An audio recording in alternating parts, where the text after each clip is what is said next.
Hey, Bill Bergfeld here, and I want to spend a few minutes talking about, well, what I'll call the 13 things that disappear when you retire. You know, you already know that your paycheck disappears. That's not something new. But when you retire, there are 12 other things that I think that vanish too, and almost nobody really tries to warn you about them. They don't try to talk to you about them at all. So I want to visit about some of those things today, and I'm going to do it in kind of a list format. If you're new here, welcome. And if you're not new and you've been visiting this channel for a while, thank you very much. What we try to cover here, the non-financial side of retirement. And today's list is one of those times where we're covering some non-financial sides. That's why we've already talked about the paycheck. Now I'm going to go into what I consider the other 12 things that disappear whenever someone retires. Okay, so paycheck's number one. Number two, the thing that disappears when you retire, your built-in reason to get out of bed. I mean, when you retire, nobody's expecting to show up for work at a certain time anymore. There's just not that requirement. So the reason to get out of bed disappears. Number three, I think your default answer to how are you doing, which was probably for most of us, well, I've been busy, how are you? We don't have to say that anymore. We don't have to cover it. We actually have to think about how we're going to answer that question now, because we don't have to say I've been busy. Number four is this one. What about my work friends? They disappear. This one seems to surprise people more than anything, because without the daily proximity, the coffee machine, that kind of stuff, relationships fade. They fade faster than most of the time we expect them to. Then there's that disappearance of your sense of being an expert. At work, you were the person that people asked. You were the source of answers. And that feeling of being the go-to guy, it just doesn't automatically transfer anywhere after you retire. So it obviously disappears. Then there's the structure for your week, your calendar. A lot of things on your calendar disappear because the meetings are gone.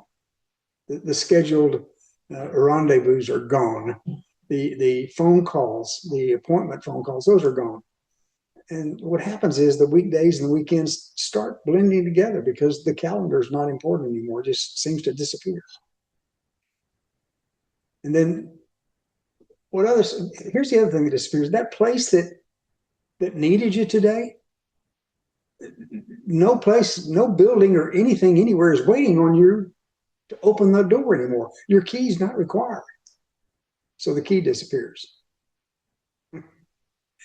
This is a nice one. The small talk disappears. Those low stake conversations that you had with, folks in the hallway, the little chit chat things that you had, it's kind of built into your regular day at work. They disappear, and you probably feel good about those disappearing. Then there's the deadlines. This is really what I like. The deadlines disappear. This should sound like a relief until you realize that deadlines were also what created your momentum. And without them, a lot of times you feel like things are sliding. And then there's those incidental movements, the commute, the walk to the meeting, the climbing the stairs, the going down the stairs. All that's gone now. And this matters a lot of time for your health. People realize that, and we're going to cover that obviously in another video. Then there's the feeling of being productive. That disappears. And it's a real hit, because you usually felt good whenever someone came to you and they needed you and you could help them.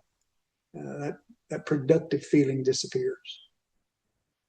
And then number 12 is that built-in identity, where you were meeting someone new and they ask you, what do you do? Now it gets a lot more complicated for you to answer that question, because you're not at work anymore. And then finally, number 13, urgency seems to disappear. Everything, once you retire, everything seems to be able to wait. That sounds nice, but it's, in my mind, it's actually a trap, because without urgency, things that you care about, they can drift. They can drift for years. Here's what's crazy. None of these things have to stay gone. Every one of them can be rebuilt intentionally. That means on purpose. That's exactly what the rest of this whole series is going to be about. I've got 3 more videos that are related to this one that are going to be coming out. And so I think the series is going to be important for you. Which of these hits closest to home? You can answer that at the end of the 4th one. And just tell me in comments. That'll work too. If any of these 13 ideas really hit close to home, leave me a message in comments and I'll be glad to visit with you about it. So we start building again, believe me, at some point here after these videos are gone. And it's great to talk with you. I'm glad you're here. And I hope you have a great day. Talk to you again. Bye now.